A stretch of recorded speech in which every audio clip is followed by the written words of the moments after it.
Hello बच्चों, let's read the question. Question says if A, B, C are three distinct real numbers for which there exists x, y, z such that x plus y plus z is equal to 1, ax plus by plus cz is equal to t, a square x plus b square y plus c square z is equal to t square, then e cube x plus b cube y plus C cube Z minus T cube is equal to P T. P T क्या है? Polynomial है T की.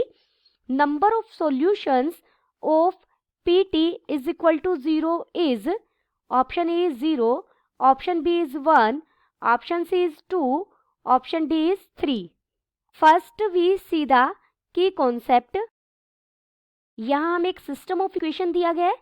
सबसे पहले हम इसे solve करेंगे by using Cramer rule. हम क्रैमर रूल्स की हेल्प से इसे सोल्व करेंगे.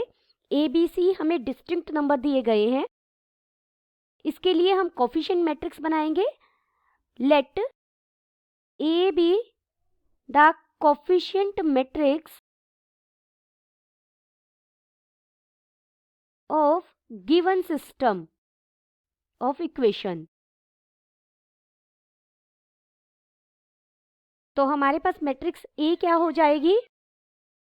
ए इज इक्वल टू, मैं पहले मैट्रिक्स फॉर्म में लिख रही हूं, तो ये हो जाएगा 1 1 1 और यहाँ A B C A square B square C square. और जो बी है, जो कॉन्स्टेंट्स की हमारी मैट्रिक्स है, क्योंकि क्रैमर रूल में हम हर कॉलम को इस बी से रिप्लेस करते हैं. तो बी क्या है हमारा? 1 टी और टी स्क्वायर. ये एक कॉलम मैट्रिक्स है. क्रैमर रूल फाइंड आउट करने के लिए, क्रैमर रूल यूज करने के लिए हम पहले डेल निकालेंगे. डेल क्या है? कोफिशिएंट मैट्रिक्स का डिटर्मिनेंट, यानी 1 1 1 A B C A square B square C square. आप डायरेक्ट भी सोल्व कर सकते हैं या इस पर रो और कॉलम ऑपरेशन में अप्लाई कर रही हूँ. C2 पर ऑपरेशन लगाया C2 माइनस C1 और साथ में C3 पर ऑपरेशन लगाया C3 माइनस C1. तो हमें क्या मिलेगा? ये हो जाएगा दिस इज इक्वल टू, देखिए पहले कॉलम में कोई चेंज नहीं है, 1 ए और ए स्क्वायर एज इट इज. दूसरा कॉलम यहाँ 0 बन गया, ये भी 0. ये बन जाएगा b माइनस ए, ये बन जाएगा बी स्क्वायर माइनस ए स्क्वायर, ये बन जाएगा c माइनस ए और ये बन जाएगा सी स्क्वायर माइनस ए स्क्वायर. कॉलम सेकंड से और कॉलम थर्ड से taking common b minus A and c minus A from C2 and C3 respectively. हम कॉमन लेंगे तो हमारे पास यहाँ बाहर b माइनस ए हो जाएगा, मेरे पास यहाँ c माइनस ए हो जाएगा और अंदर डिटर्मिनेंट क्या बचा? 1 0 0. यहाँ a b माइनस ए हमने कॉमन ले लिया तो 1 बचा, c माइनस ए कॉमन ले लिया तो यहाँ भी 1 बचा. ये a स्क्वायर, ये b स्क्वायर माइनस ए स्क्वायर था, इसमें से b माइनस ए कॉमन ले लिया तो ये b प्लस ए बच गया और यहाँ c प्लस ए बच गया. अब हम रो 1 के अबाउट एक्सपेंड करेंगे तो b माइनस ए c माइनस ए और जब हम इसे एक्सपेंड करेंगे तो c प्लस ए माइनस बी माइनस ए. तो ये हो गया b माइनस ए c माइनस ए और साथ में यहाँ पर बना हमारा c माइनस बी. मैं इसे एक साइकिल की ऑर्डर में लिखने के लिए b माइनस ए को a माइनस बी लिखेंगे तो माइनस कॉमन आएगा बाहर,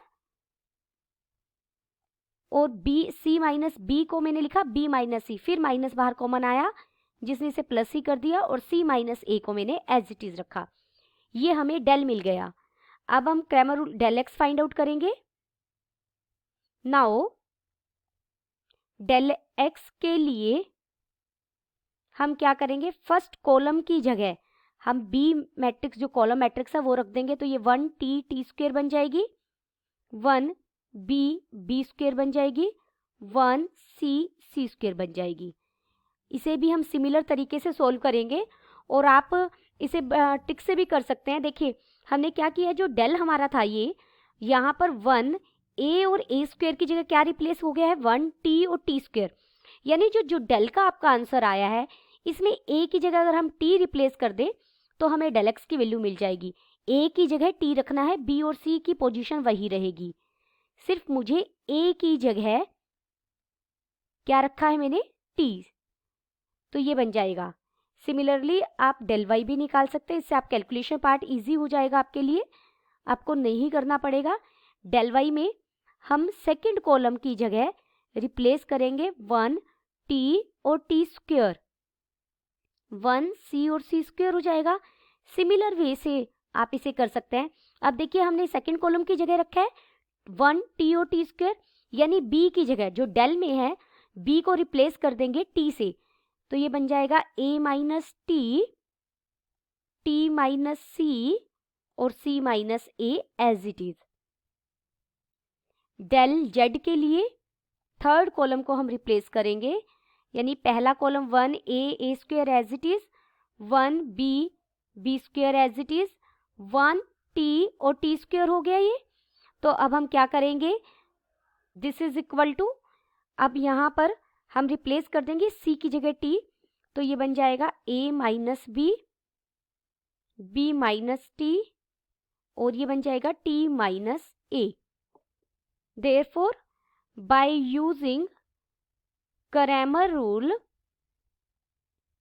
यहां से हम x फाइंड आउट करेंगे। x हमारा क्या होता है, डेल x बाय डेल, यानी डेल x हमारा क्या था, t minus b minus c और c minus t divided by a minus b minus c और c minus a।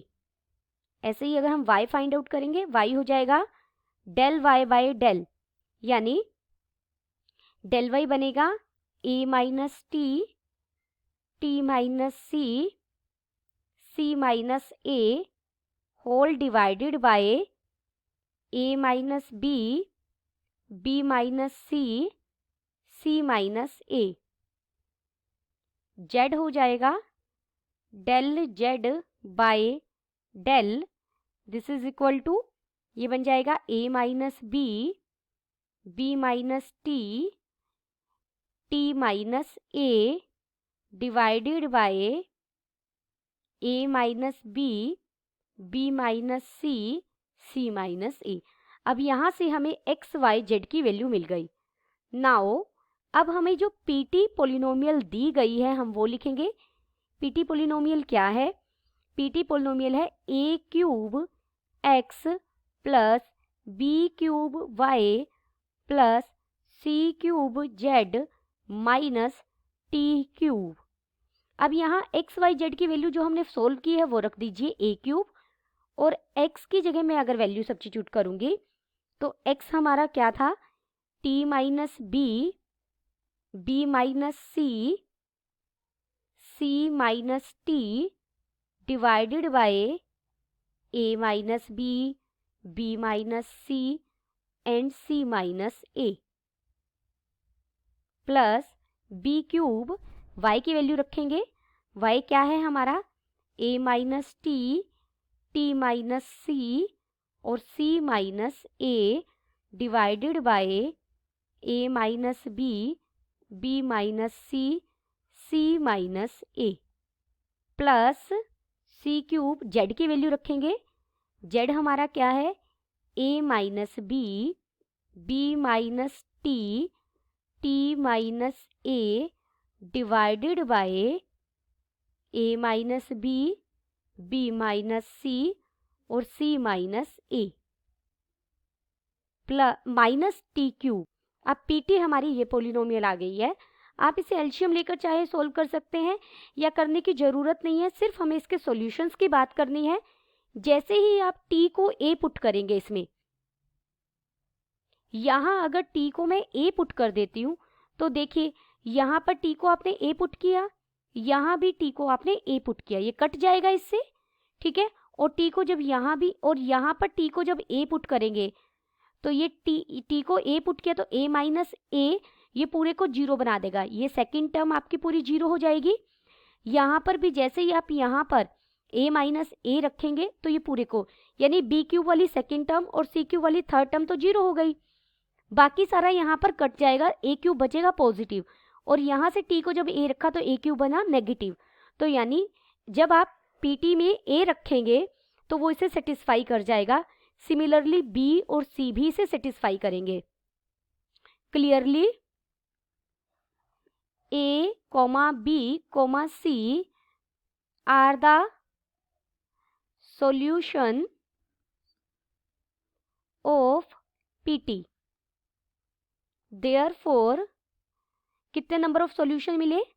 Number of solutions are 3.